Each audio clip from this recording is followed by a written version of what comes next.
fez na Copa do Mundo, na abertura. Um exoesqueleto. Um exoesqueleto. Naquela época não era o termo que se usava, a gente usou uma veste robótica.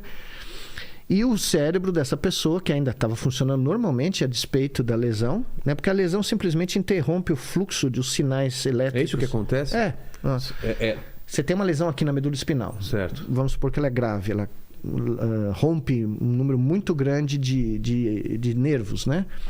O sinal que o seu desejo motor que está sendo gerado aqui em cima não consegue chegar nos músculos. Então, você não consegue se mexer. Nós propusemos criar um bypass, um desvio computacional. Aqui ainda continua tendo desejo de levantar isso daqui. Isso, você vai ler. Em vez de vir para cá, vai para a máquina? Vai para o robô. Vai para o robô. Tem que passar por um chip, né? Um sistema computacional que faz a decodificação da tempestade elétrica neural e gera comandos digitais que permitem as pernas. E você tem que gerar balanço também. Sim, a coisa é mais complexa, né? E nós publicamos isso na Scientific American. E tem um gráfico que ficou famoso, né? Está em vários livros, textos do mundo todo. Onde eu e o Joe falamos, é aqui o bypass, é assim que tem que fazer. E isso foi no começo dos anos 2000, 2003, 2002, 2003, que saiu o trabalho da Aurora e o artigo na Scientific American. E a gente falou que em uma década a gente acha que chegava lá.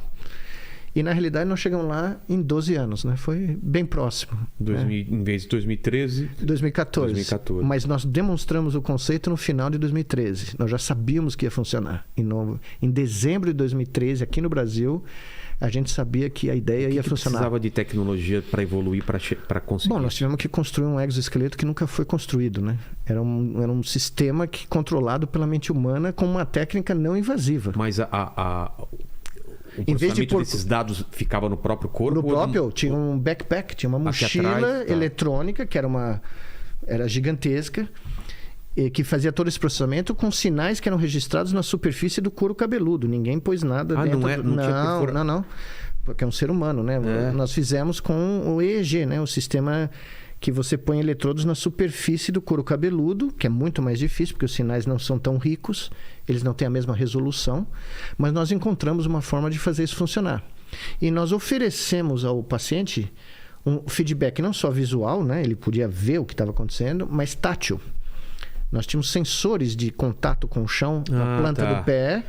Quando o exo tocava no chão, porque veja, você também perde a capacidade de sentir o seu corpo. Porque não é só pisar, você tem que sentir que tá pisando. Isso, claro, senão você não sabe se você achou o chão, né? Exato. E isso Então, cada vez que pisava no chão, tinha um sinal de pressão, gerava um sinal elétrico. Nossa, é muito mais complicado. Que era levado a esses vibradores de sistema celular, telefone celular, que estavam no antebraço do paciente. Então, havia uma onda de estimulação tátil no braço que descrevia o chão. Entendi. Descrevia a natureza do chão, se era, né, areia, se era asfalto. Exato, nós fizemos inclusive um teste e os pacientes conseguiam definir. Nossa. Eles conseguiam te descrever qual era a textura do chão, né? E mais do que isso, os pacientes que tinham lesões altas, né, torácicas, eles perderam a noção que eles tinham um corpo abaixo da lesão. Isso acontece em todo paciente que sofre. Ele perde a noção do corpo. O corpo, a noção que o cérebro passa a ter do corpo termina no nível da lesão. Espacialmente? Espacialmente. O senso de ser, o seu senso de ser, termina aqui. Mas tem aquele negócio também do membro fantasma? Também. Isso é um efeito colateral, né? Você pode ter dor, inclusive, em partes do corpo que você ou perdeu, uma amputação, ou mesmo numa lesão medular, sem dúvida. Todavia, se você tem várias descrições na literatura de pacientes que mergulharam num lago, numa piscina que não é tão funda, quebraram a cervical e quando eles emergem, eles só têm a sensação até o pescoço. Nossa. Ou seja, o seu senso de ser... reduz a parte que sobrou sensibilidade. Exato. E isso era essencial, devolver essa noção de um corpo íntegro. E foi esse feedback tátil, combinado com o feedback visual, que de repente os pacientes... No exo, mesmo quando eles estavam só vendo um avatar dele se mexer na tela, no treinamento original, né? Usando a atividade elétrica para mover um avatar. Tinha uma simulação. Tinha uma simulação em realidade virtual antes dele irem para o exo, certo, né? Os pacientes viraram para nós e falaram: eu estou sentindo que minhas pernas estão andando. Eu estou sentindo que eu tenho pernas novamente. Olha só que maravilha. Ou seja, nós conseguimos expandir de volta o senso de ser para incorporar a parte do corpo que era paralisada, né? Certo.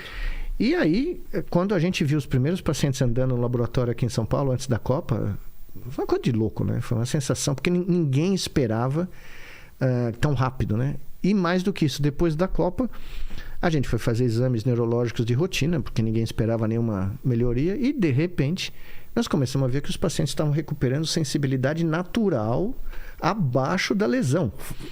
Não natural, com exo. Não com exo. E não só isso, estavam recuperando movimentos dos membros inferiores. Como se fosse um treinamento. O treinamento aparentemente religou algumas conexões que haviam sobrado, algumas fibras que haviam sobrevivido ao trauma original, que desligaram por causa da magnitude do trauma. Mas o treinamento, combinando, né, a interface cérebro-máquina, realidade virtual, robótica, foi tão intenso, foi tão realístico para o cérebro que, de alguma maneira, a gente não sabe como, certos circuitos que estavam dormentes foram religados. Então, nós tivemos, pela primeira vez na história, uma recuperação parcial neurológica em pacientes com lesão medular, né? Além do uso do exoesqueleto, que é uma terapia de reabilitação, né, assistiva, né? Nós fomos além e nós nunca previmos isso. Isso foi uma descoberta completamente... Isso eu não sabia. Não, mas nós não sabíamos que isso podia acontecer, nós não tínhamos a noção. Além de desenvolver a tecnologia assistiva, nós induzimos uma recuperação funcional, que não era esperada. Que maravilhoso. Né? E por isso que, quando eu fui eu falo isso porque foi muito emocionante, né? Alguns anos depois eu estava em Pequim para dar uma aula. Os pacientes também, a sensação foi chorar, deve ter uma... Você não imagina as reações, todos nós, né? Todos, cientistas, médicos, pacientes, né? É o mais próximo de um milagre que a gente possa foi a coisa mais...